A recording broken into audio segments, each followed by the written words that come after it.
안녕하십니까? 네, 반갑습니다. 왜 이렇게 뒤로 좀 앞으로 오시지? 아, 거기 잘 보여요? 모니터가 있어서? 아, 가까이서 보면 더 좋은데. 볼만하게 생겼고. 그렇죠? 아, 네, 들립니다. 자, 지금 여기에 오신 분들은 공인중개사 시험을 준비하시기 위해서 오신 거 맞습니까? 네, 그러시군요. 지금 우리 월요일부터 강의가 진행이 됐죠. 네, 그래서 아마 시험 과목이라든지 뭐 이런 설명을 좀 들었을 겁니다. 오늘 무슨 과목인지 아십니까? 뭐라고 돼 있어요? 부동산 학개론. 오늘 배울 과목은 부동산 학개론입니다. 그래서 이 부동산 학개론은 이미 설명을 드렸겠지만 1차 과목에 해당이 됩니다. 그리고 오늘 지금 강의를 하고 있는 이 사람은 이름이 한용호입니다. 오늘 자료 보면 이름 나와 있죠. 이름이 좀 뭐랄까 중국집 이름 뭐 용호 반점 뭐 이렇게 용하고 호랑이 뭐 기억하기도 좀 쉬운 그런 이름이에요. 한 해 동안 여러분 학교 가는 그 순간까지 뭐 하는 순간까지? 시험 보는 순간까지 학교 가는 순간까지 여러분 동반자 되겠습니다. 이번에 보니까 합격률이 매우 높아요. 이 학원이 전국적으로 아주 봤을 때에도 뭐 적지 않은 합격률을 가지고 있는 것 같아요. 이 지역 우리 그 수험생들이 학습에 대한 열의가 매우 강한 것 같아요. 그건 좀 바람직해요. 그래서 이 학원 출신들이 이 지역의 중개사 시장을 거의 장악하고 있다. 그런 이야기를 좀 들었습니다. 그런 소문을 듣고 오셨죠? 네. 그런 소문 안 들었어요? 네. 그럼 방금 들었죠? 네. 그럼 됐죠? 네. 일단은 지금 여러분 우리 오늘은 오리엔테이션을 좀 할 겁니다. 우리가 이제 공부를 할 때 무조건 열심히 한다고 되는 게 아니에요. 어떻게 해야 될까요? 잘해야 됩니다. 자, 공부는 열심히 한다고 합격하는 게 아니라 잘해야 합격합니다. 그래서 전혀 상관없는 그런 시험에 출제되지 않을 가능성이 높은 이런 것에 얽매인 시간을 보낸다든가 이렇게 하게 되면 점수가 안 나와요. 그래서 우리 시험은 몇 점을 목표로 하는 것인지 그런 거 다 아시죠? 평균 몇 점 이상? 60점 이상 그렇게 돼 있죠. 자, 잠깐만. 자, 오늘 첫 시간이니까 잠깐만 이런 얘기 좀 해볼게요. 우리 1차가 이제 부동산 학개론이 있고 민법이 있고 2차가 중개사법 그 다음에 공법 공시법 세법 지금 이렇게 돼 있다고 배웠죠. 자, 월요일날 무슨 시간이었어요? 자, 월요일날 무슨 수업을 했는지 몰라. 지금 3일 지났는데 이틀 지났구나. 이틀. 공법 했어요? 네, 공법. 그 다음 화요일날은 세법 하셨어요? 이렇게. 지금 이렇게 했는데, 오늘 하는 게 이제 이겁니다, 이거. 그래서 1차 과목은 이 두 과목. 이 중에서 가장 중요한 과목이 뭘까요? 틀렸습니다. 민법입니다. 가장 중요한. 되게 보면 지가 가르친 과목이 제일 중요하다, 그럴 것 같지. 네, 그렇지 않습니다. 민법이 가장 중요한 과목이에요. 여러분, 당락을 정하는 건 민법이에요. 이 민법이 중개사법, 공시법에 직접 영향을 미쳐요. 그러니까 이걸 못하면 이것도 잘할 수가 없어요. 그러니까 민법 철저히 학습을 하셔야 합니다. 그러면 자, 우리 시험은 평균 몇 점? 60점. 그래서 60점 넘어야 되는데, 이게 평균 60점, 여기도 평균 60점, 이렇게 돼 있어요. 자, 그런데, 과락이죠, 과락이 몇 점이에요? 40점. 자, 예를 들어서 1차를 합격이야 2차가 의미가 있다는 거 들어보셨죠? 자, 우리 시험은 1, 2차를 같이 봅니다. 같이 보는데 1차가 점수가 안 되면 2차는 채점도 안 해요. 의미가 없어요. 그래서 1차가 점수가 될 때 2차 점수가 의미가 있는 겁니다. 그래서 평균 여기는 60점이 넘었는데 이건 안 됐어. 그럼 2차만 합격하느냐? 그건 아니다. 그래서 1차를 합격해야 2차가 의미가 있다. 자, 이 둘을 더해서 평균 60점인데, 자, 부동산 학개론은 30점. 예? 그 다음에 민법은 100점 이렇게 맞았어요. 그럼 합격일까요? 불합격일까요? 불합격입니다. 과락 40점. 그래서 과목당 40점이 넘어야 이렇게 합격하는 겁니다. 자, 그래서 지금 우리가 배우는 과목이 이거 동사 합격. 자, 그런데 알아야 될 게 있습니다. 우리 시험 문제는 난이도가 높은 문제도 있고 낮은 문제도 출제가 돼요. 자, 그래서 이렇게 한번 나눠볼게요. 상중하.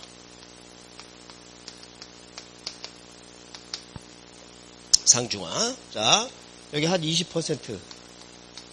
여기에 한 20%. 나머지 한 60% 내외. 자, 요 문제 틀려도 돼요.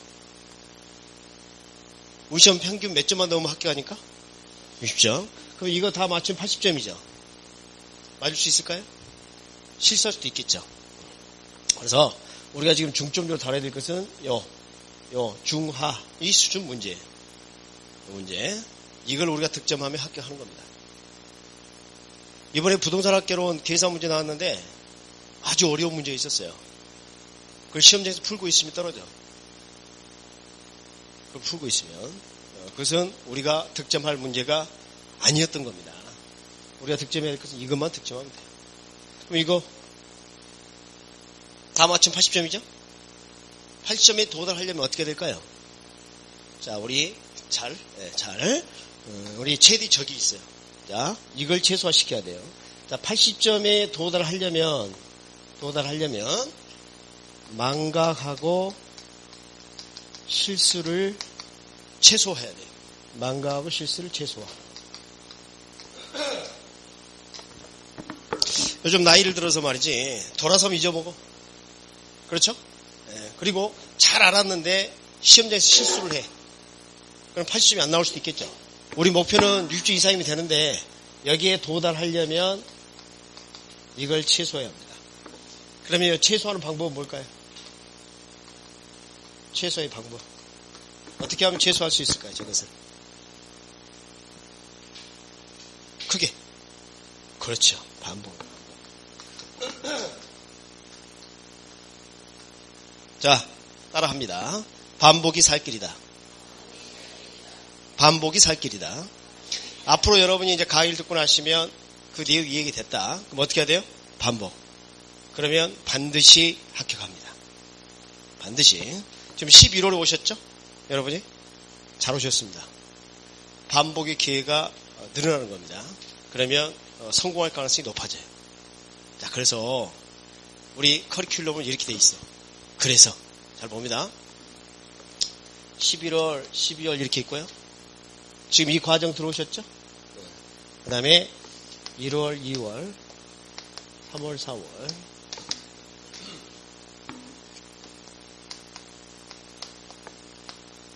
우리 시험이 되게 10월 말쯤에 있어요. 10월 말경에. 아직 이제 공고가 안 됐습니다만, 뭐 어김없이 10월 말, 토요일 날 시험이 실시가 될 겁니다. 그럼 지금 여러분 오늘 교재를 받으셨죠? 교재에 뭐라 적혀 있습니까? 검정글씨 한번 봐봐요. 인문서로 되어 있습니까? 네, 그래서 이때 인문서를 가지고 강의를 진행해요.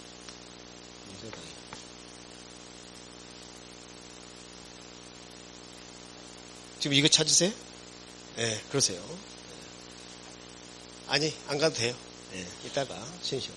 자, 지금 이때는 이제 뭘 가지고 강의를 하냐면, 기본서를 가지고 강의를 해요. 기본서. 이때는 문제집. 문제집이 이제 단원별.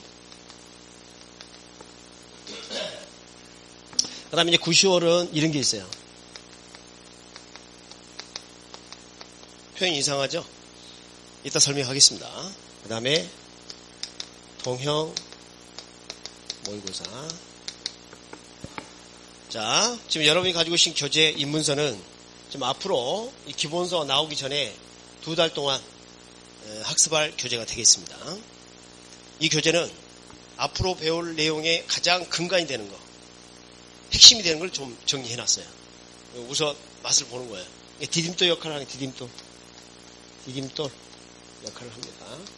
그래서 지금 오늘 유인물 받으셨죠? 이따가 지금 설명하지 않습니다. 그건 이따가 말씀드릴 텐데 보면 그 분모 분자 나와 있어요. 여러분을 무시해서가 아니에요. 이거 아주 중요합니다. 학교를 정보하는 데서 이거 너무 중요해요. 그래서 오늘 이거 한번 설명하고 그 다음에 제가 강의를 하면서 계산의 기초 이야기를 계속 할 겁니다. 계속. 그럼 요걸 말하는 겁니다. 요걸.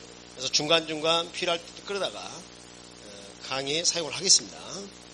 그래서 인문서 관련. 자, 그러면 여기서 일단 가장 기본이 되는 이론을 학습을 하고, 그 다음에 이제 기본수업이 되면 이렇게 2개월 순환과정. 그래서 여기서 가장 또 기초적인 이론을 다루고, 기본 이론을 다루고, 심화 단계에 들어가요. 자, 어떻게 하느냐. 자, 이 기본서는 그럼 왜 1월달에 나올까요? 지금 나오면 안 되나? 자, 이게 6달 동안 쓸 기본서가 이때 나오는 이유가 뭘까요? 법 개정은 되게 12월 말쯤에 있어요. 법률이 개정되면 책에 문제 생기겠죠? 그래서 우리가 뭐 만들어서가 아니라 뭐 세법이나 이런 공법 같은 거 있죠? 여기도 개정이 많이 됩니다. 학교도 간혹 금융 파트, 부동산 투자 회사법이라든지 이런 법률이 있습니다. 그런 것들이 개정이 되기 때문에 저희들이 되게 이제 1월부터 기본서를 사용합니다. 그렇게 아시면 돼요. 잘 됐지 뭐. 이거 하고 이거 하는 거니까. 그래서 이때 전체 교재의 약 80% 내외를 중요한 내용을 좀 다루게 됩니다. 그러한 다음에 여기에서 플러스 나머지 한 20% 내외. 그 다음에 구술이 서말이어도 뭐예요? 그게요, 법에. 심화 단계에서 다시 압축하고 응용하는 단계에 이제 들어가기 시작하는 거예요. 압축. 시험장에서 여러분 푸는 것은 문제 맞습니까? 문제 적응 과정이 이제 7, 8월 들어가는 거예요. 자, 그러면 반복을 몇 번 하죠? 이론을? 4번 하는 셈이죠? 1번, 2번, 3번, 4번. 뭐가 살 길이다? 반복이 살 길이다. 그러면 어떻게 해야 되겠습니까? 우리 이렇게 해야 돼요. 자, 봐요. 1, 2월 듣고 3, 4월 빠지고 5, 6월 그럼 반복이 2번밖에 안 되죠? 기본서로는. 충분한 학습이 안 되는 거예요. 충분한 학습이. 그래서 뭐 3, 4월에 하와이 갔다가 또 나타났다가 또 하와이 갔다가 나타났다 그러면 학기점 횡단이 없어. 안 됩니다. 그래서 지금 동영상으로 공부를 하신 분들 있죠? 저런 효과를 노리기 좀 힘들어요. 그래서 오프라인 강좌가 그래서 중요합니다. 지금 주위 봐봐요. 동료들 눈빛을 보세요.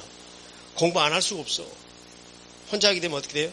매너리즘이 빠지고 얼마나 유혹이 또 많게요. 그렇죠? 주위에서. 그래서 학원을 이용해서 학습하는 게 가장 중요합니다. 그래서 이걸 하려면 어떻게 해야 돼요? 결석하면 될까요? 안 되겠죠? 결석하지 말자야. 자, 등록을 다 하셨으니까 결석하지 말고 마치 여기가 직장인 것처럼 출근하셔야 돼요. 시험 볼 때까지. 이제는 시험 볼 때까지 이게 직장입니다. 출근하듯이 오셔야 돼. 동료들 만나고. 아시겠죠? 이렇게 하시면 돼. 자, 그러면 이제, 7, 8월 문제집을 가지고 이제 문제 적응 과정을 거쳤는데, 그래도, 시험에 아주 빈출되는 것들이 있어요. 자, 이게 뭐냐면, 시험에 꼭 나오는 테마별 강좌. 시험에 꼭 나오는 테마별 강좌. 이걸 식곡태라고 불러요, 우리가. 자, 이렇게 하면 되느냐. 좀 더.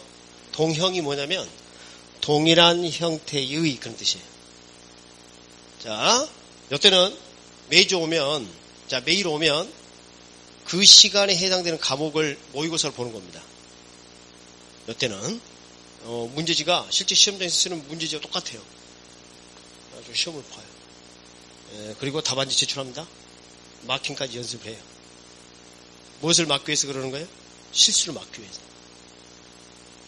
그러면 저가 쫙 나타나서 그 문제를 이제 해설해 드려요. 시험 끝나고 난 다음에. 그래서 한 1시간 동안 50분이죠. 50분 동안 학교를 문제를 풀고 나머지 시간 동안 2-3시간을 걸쳐서 그 문제를 해설합니다. 그러면 이론을 다시 정리하고 어때요? 반복하는 효과가 있겠죠? 그런 효과를 또 가지는 겁니다. 이런 과정을 겪게 되면 떨어지기 힘들겠네. 난 진짜 떨어지고 싶은데 떨어질 수가 없는. 밖에 합격자 면접 보셨어요? 밖에 붙어있는 거 보셨죠? 최고의 합격률, 최다 합격자. 응? 야, 시킨 대로 하시면 됩니다. 어때요? 좀 자신감이 생기죠? 자, 내라고 하세요. 자, 긍정적인 생각을 자꾸 하면 자기가 바뀝니다. 여러분 확신을 가지고 하시면 되겠어요. 자, 그러면 이제 전체 우리 그 커리큘럼이 이렇게 된다는 걸 말씀드렸고, 우리가 지금 배울 과목이 뭐예요? 부동산 학개론.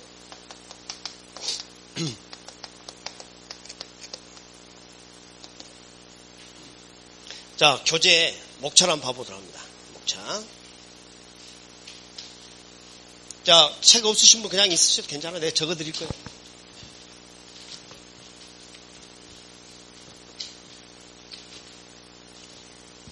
이렇게 여기에 목차가 있을 거예요. 제가 적겠습니다. 목차 한번 적어볼게요. 어떻게 돼 있나?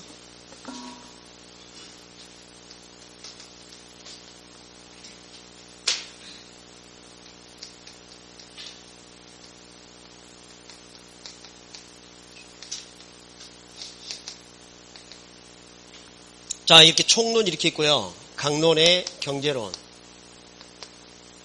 그 다음에 시장론,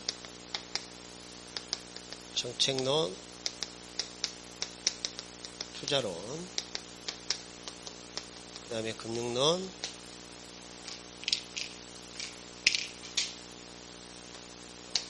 개발관리론,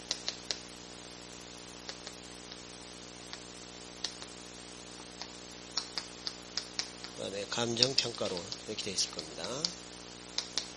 몇 개인가 봐요? 하나, 둘, 셋, 넷, 다섯, 여섯, 일곱, 여덟 개. 그러니까 챕터로 치면 8개 챕터입니다. 챕터.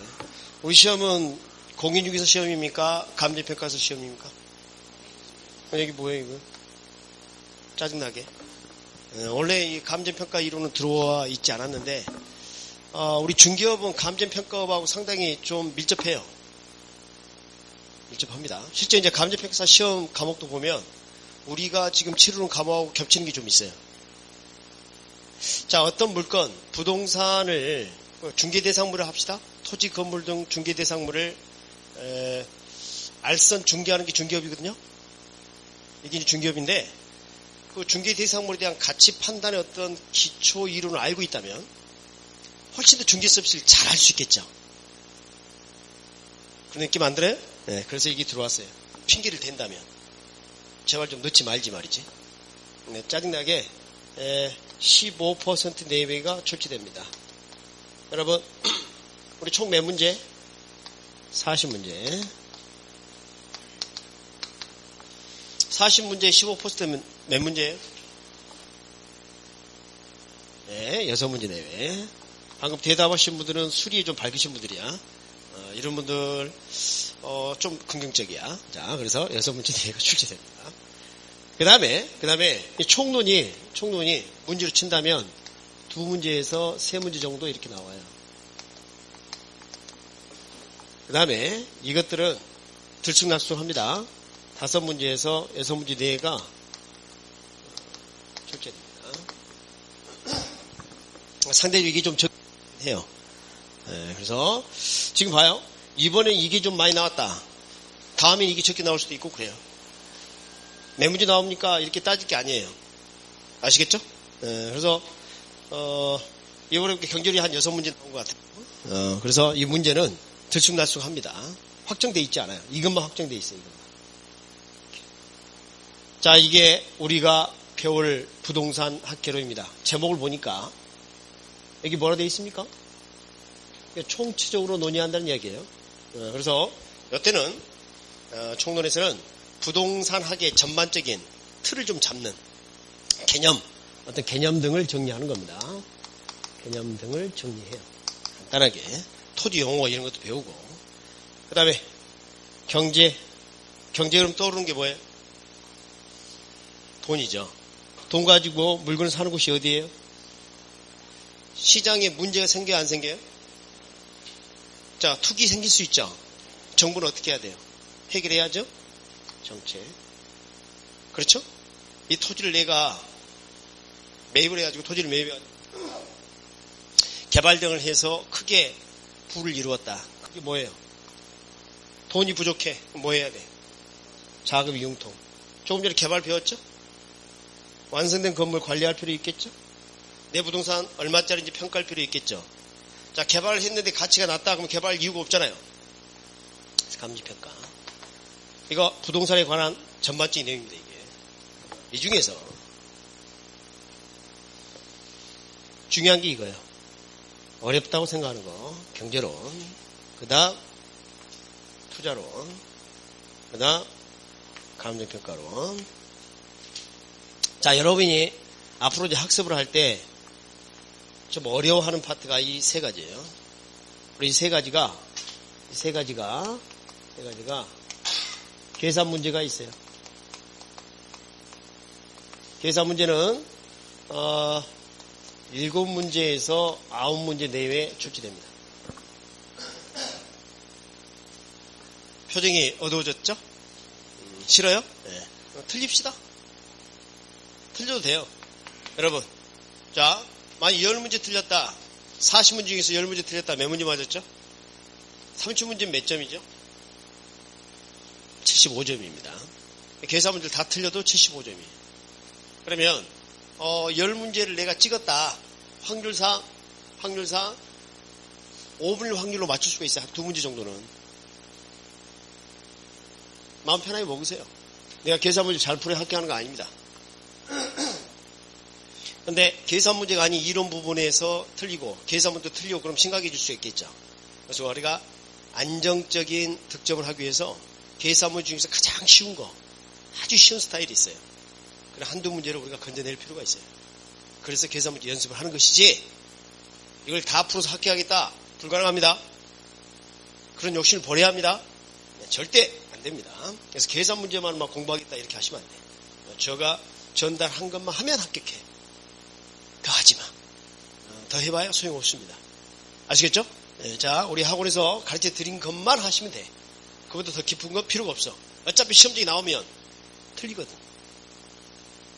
풀 수가 없어요. 시간에 못 풀거나 안 돼요. 그러니까 그것만 하면 합격합니다. 자, 그 다음에 말이죠.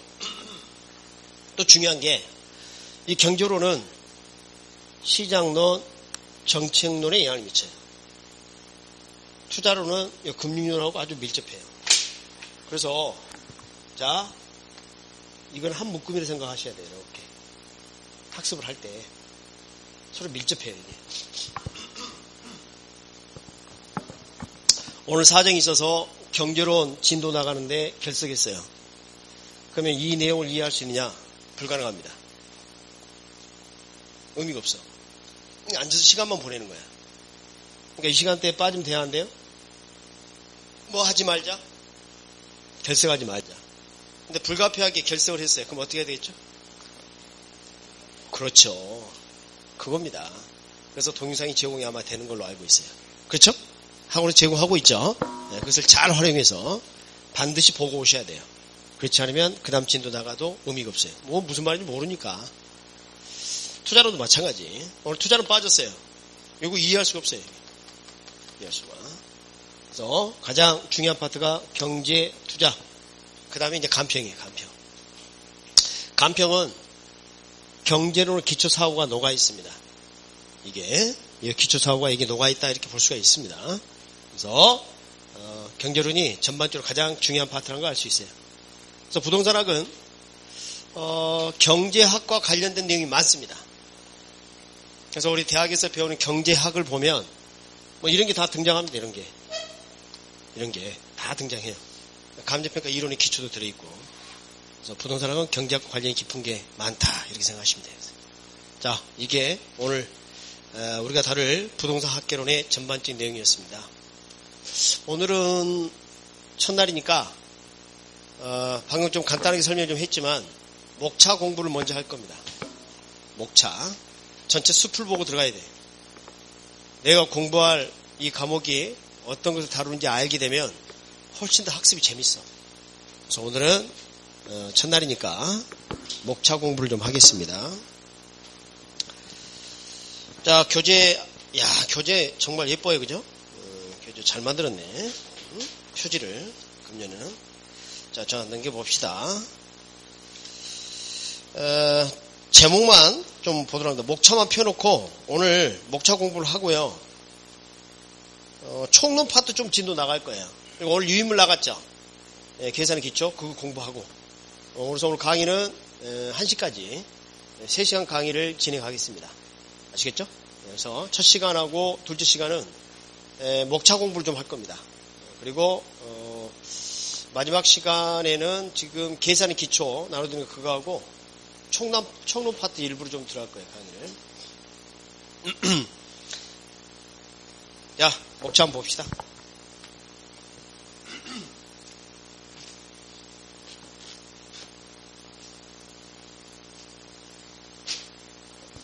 첫 번째 제목이 뭐예요? 총론. 자, 이 총론에서 배우는 게 이겁니다. 우리가 지금 배우는 과목이 뭐예요? 부동산학 개론이죠? 자, 생각해봐요. 자, 요거 둘로 나눌 수 있죠? 학은 알 거야. 두름이 아니고 학 그거 아니겠죠?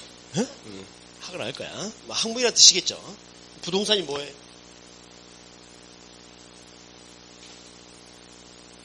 응? 뭐라고요? 움직이는 데서. 근데 움직이는 것도 있는데. 근데 물론 출발은 거기서 출발되는 거 맞습니다. 맞는데 움직이지 않아야만 부동산이다 이렇게 단정하기는 힘들어요. 움직일 수 있지만 부동산으로 보는 것들도 있어요. 이 다음에 그걸 배우게 돼요. 재밌겠죠? 자, 오늘 흥미를 약간 유발해야 돼. 자, 흥미를 좀 가져야 이게 재밌거든. 그렇잖아요. 어떻게 될까 이렇게 궁금했다가 딱 보면 뭐 이런단 말이죠. 그래서 오늘 흥미를 좀 유발. 자, 간단하게 이거 어때요? 토지 건물. 보통 부동산 그러면 대표가 토지 건물 아닙니까? 그 중에서 가장 근간이 되는 부동산이 뭘까요? 토지입니다. 부동산의 왕은 토지예요, 토지. 오케이? 그러니까 중개사무소 앞에 뭐라 적어놨어요? 땅 그렇게 적어놨죠. 땅. 그래서 여기 토지 건물. 이따가 민법 이야기를 좀 할 겁니다. 토지 및 그 정착물이라고 정의를 합니다. 민법 99조에서는. 나 지금 전문적 이야기를 하지 않고 간단하게 이렇게 좀 말씀드리겠습니다. 그럼 부동산 학은 토지 건물하고 관련이 일단 있겠죠. 그죠? 자, 봐요. 그러면 토지 건물을 연구하는 학문입니까? 좀 이상하잖아. 이상하지 않아요? 벌써 여기서부터 이제 문제 생기기 시작하는 거야. 토지 건물 자체를 연구하는 게 아닙니다. 그래서 뭐 건물 같은 뭐 건축학이라든가 토지 같으면 뭐 토양학이라든가 이런 거 아니에요. 지질학 이런 거 아닙니다. 그럼 뭐야 도대체 부동산학이란 게. 자, 봅시다. 이런 게 있어요. 제가 한번 적어볼게요.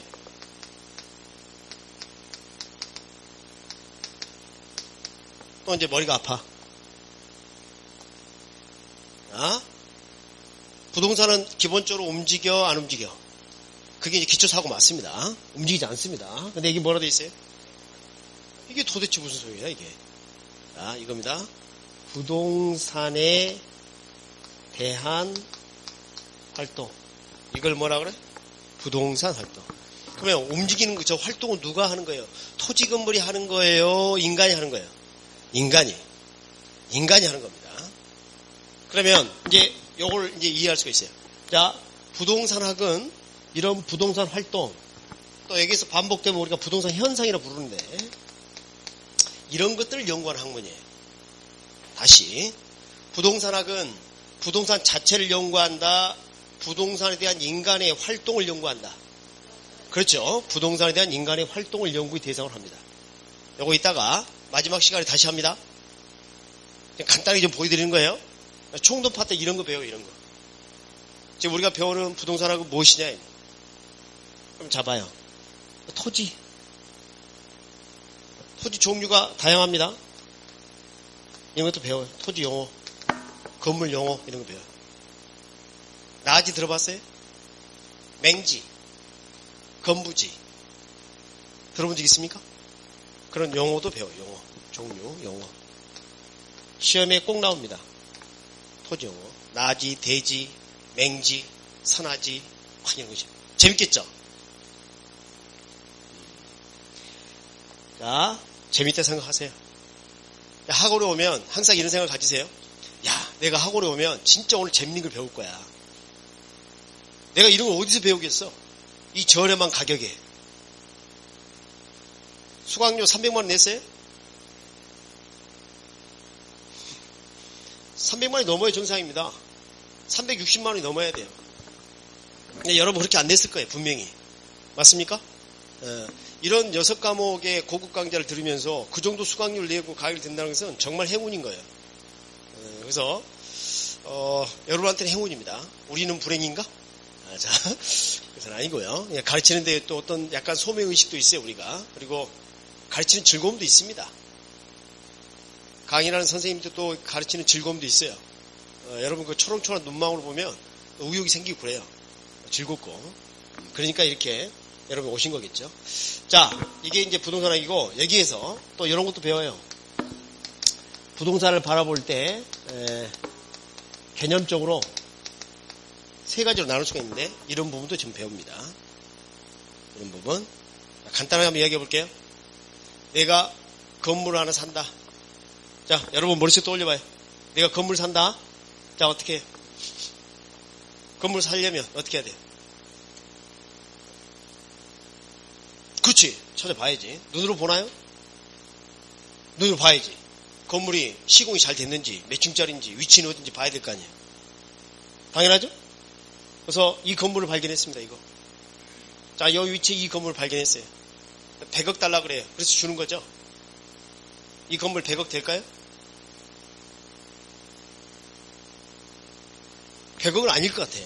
아무리 그래도 100억까지는 안 될 것 같아, 이 건물이. 100억까지 안 될 것 같아. 그러면 돈 달라면 다 줄 수가 없어요. 같이 판단해봐야 합니다. 그래서 이제 뭐 30억이라 해서 30억 줬어요. 솔직히 소유권 이전 등기가 안 돼. 불법 건축물이야. 괜히 돈 줬죠? 그걸 생각해야 한다니까. 그래서 우리 부동산을 바라보면 세 가지 생각해야 합니다. 세 가지. 몇 가지? 네, 그게 부동산의 개념, 복합 개념이라 그래요. 그래서 이따가 좀 배울 건데, 기술적, 경제적, 법률적.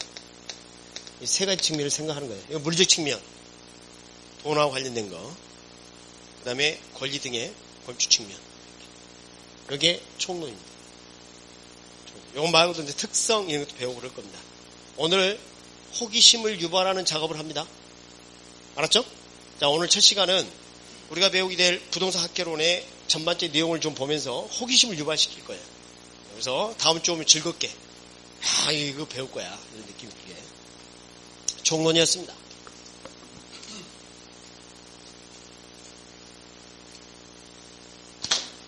두 번째 여러분 교재를 보면 아마 경제론 이렇게 나와 있을 거예요.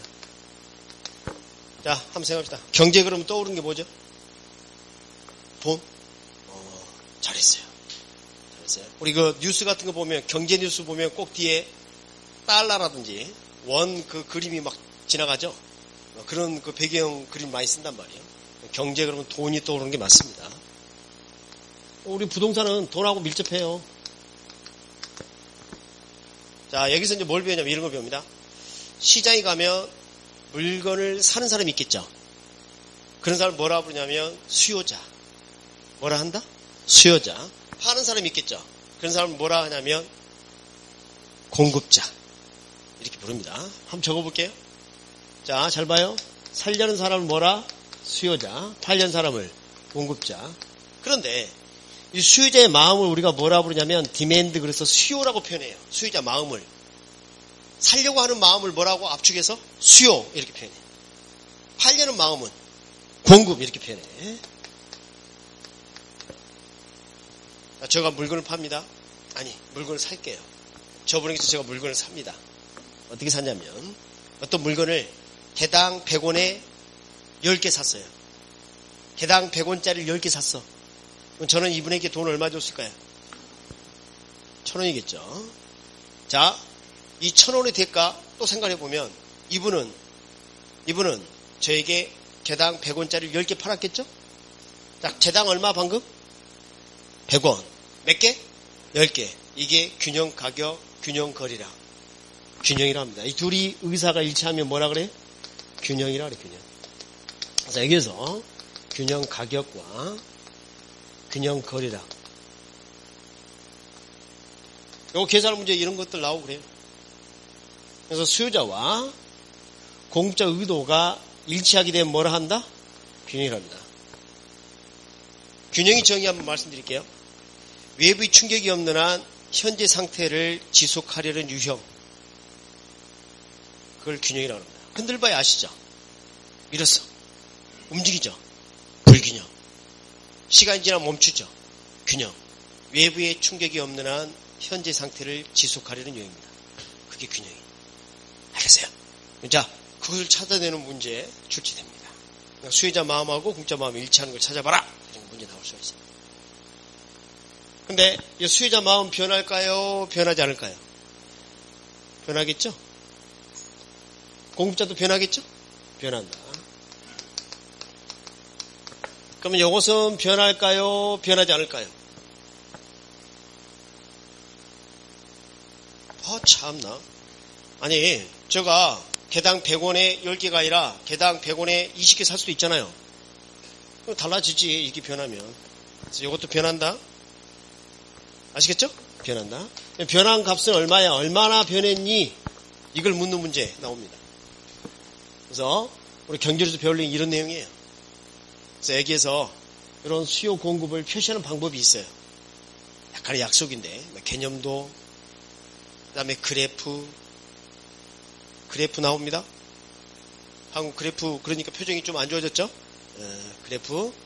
자, 그래프에 대한 내용은 좀 철저히 학습을 해야 돼요. 자, 우리 그 부동산학개론 선생님들의 강의를 좀 보면 잠시 깔때기를 대면 그래프 설명을 좀 제대로 못해, 선생님들이. 그게 좀 문제야. 그래서 수험생들이 그걸 어려워합니다. 근데 여기 앞에 있는 한 선생은 그걸 아주 잘하거든요. 다행이죠? 네, 다행이죠. 전국 최강입니다. 자리 드릴 테니까.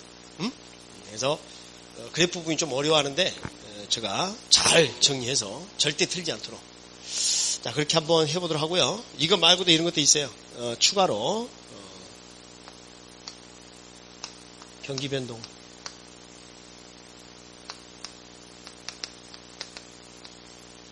우리 이제 부동산 경기에 초점 좀 둡니다. 이것도 배워. 여러분, 요즘 경기 좋아요? 안 좋아요? 좋았던 시절이 언제예요? 없어. 야, 요즘 경기 어때? 그러면 자기는 항상 안 좋은 거야. 인간은 욕망이 아주 무한대이기 때문에 자기 욕망을 충족시킬 수 있는 그런 경기 상태는 안 옵니다, 절대. 그래서 항상 안 좋다 그렇게 이야기하는데 객관적으로 봐도 좀 좋지는 않아요. 지금은 지역 경기가 아마 그럴 것 같은데, 경기가 좋아졌다 나빠질 때 변화가 일어납니다. 그런 것도 여기서 배워요. 재밌겠죠? 그래서 이런 거 배워요. 이런 거. 경기가 좋아졌다가 나빠졌다가 좋아졌다가 나빠졌다가 그림을 이렇게 나타내요. 이렇게 이게 순환적 변동입니다. 이런 순환을 가지고 있다. 바닥치고 올라오면 적지 말아요. 회복. 여기를 상향 또는 호황, 그 다음에 후퇴, 하향 또는 불황. 여러분, 불황인 늪에 빠졌다 들어본 적 있어요? 네, 그렇습니다. 이렇게 회복했다가 호황이었다가 후퇴했다가 불황이었다가 이런 것도 배워요. 재밌겠죠? 자, 오늘은 무엇을 유발하는 시간? 흥미를 유발하는 시간. 저런 거 아주 재밌습니다. 이거 꼭 출제돼, 이거. 와, 오늘 책 끝낼 거야. 오늘 책 끝낼 겁니다. 이런 부분도 재밌을 것 같죠? 세 번째. 시장. 자, 수요자 공급자 만나는 곳이 어디예요? 시장. 시장의 논리 이제 배울 겁니다. 근데 우리 현실 시장은 한번 맞춰봐요. 완벽할까요? 그러지 않을 것 같죠? 잡아요. 요즘 경기가 안 좋다 그러는데 지금 이 원주 지역 시장이 지금 안 좋다 칩시다. 그렇게 안 좋은 결과를 가져오는 원인은 한 가지, 여러 가지입니다. 그럼 그 여러 가지 원인을 동시에 분석하기가 불가능해요. 자, 예를 들어서 지금 여러분 내 마음 상태 학원에 앉아 있는데 내 지금 마음 상태가 어떤 상태에 지금 이렇다면 쳐봅시다. 내가 지금 웃고 있어요. 그럼 그 원인이 여러 가지가 작용할 수도 있단 말이에요. 내가 웃고 있는 모습을 생각해 보면 왜 웃고 있을까? 자세가 편해서, 강의가 재밌어서, 한 선생이 잘생겨서. 자, 여러 가지 원인에 의해서 웃고 있을 수도 있단 말이에요. 그래서 웃음이 나오는 결과를 중심으로서 원인을 따져보면 너무 많기 때문에 분석하기 쉽지가 않아. 그래서 우리 부동산학에서는 시장을 연구할 때 이상적 시장을 도입합니다. 이상적 시장. 이런 시장을 뭐라 부르냐면 완전 경쟁 시장. 자, 뭐라 한다? 완전 경쟁 시장.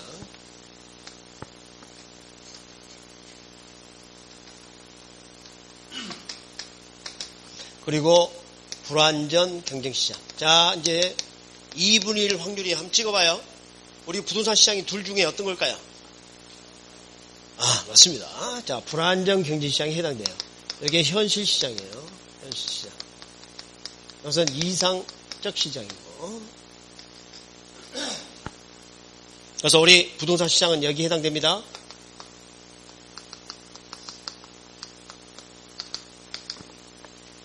여러분, 교재의 종이 색깔이 무슨 색깔입니까? 흰색이죠. 만약에 종이 앞에 넘길 필요 없어. 부동산학 총론 그 제목 한번 봐봐요. 바탕이 좀 흰색이죠. 근데 만약에 이 종이 색깔이 검정색이면 그 글자가 보일까요? 안 보이겠죠. 그래서 이렇게 깨끗한, 백지처럼 깨끗한 다른 작용이 여기 가해지지 않도록 여기에다가 부동산 시장에 어떤 조건을 한번 집어넣어 보는 겁니다. 그럼 결과를 예측하기 쉬워져. 그러니까 이게 무슨 역할을 하는 거예요? 잣대 역할을 합니다. 바로미터 역할. 리티머스 종이 같은 역할을 하는 거예요. 지금 여러 가지 표현을 썼죠. 자, 그래서 이게 하나의 잣대 역할을 하는 잣대 역할. 그래서 이걸 기준으로 해서 우리 현실 시장을 이해하려고 해요. 그래서 자, 지금 여기 경제론이 있죠. 수요 공급 이론이 있죠. 이것도 무슨 시장을 모델로 했을까요? 완전 경쟁 시장. 그렇지 않으면 분석할 수가 없어. 에? 그래서 한 선생의 물건을 구입할 마음, 아까 개당 100원에 10개 이야기했죠. 그때 영향을 미치는 것은 그 물건 가격만을 이야기하고 분석을 하는 겁니다. 다른 원인까지 동시 분석하면 분석할 수가 없어. 다른 조건은 일정하다고 봐요. 그리고 무슨 시장을 전제로 해? 완전 경제 시장. 그래서 나중에 우리 시장론에서 완전 경제 시장과 불완전 시장을 구분하는 것을 한번 다뤄볼 겁니다. 별말이 없는 한 완전 경제 시장을 중심으로 한다. 그 다음에 이것 말고도 추가로 또 다루는 게 있습니다. 추가로 다루는 게 입지이론. 입지이론. 시장론에 더해서 입지론을 되게 같이 다뤄요. 입지론. 그래서 이것은 간단하게 이 정도 하고요. 우리 입지.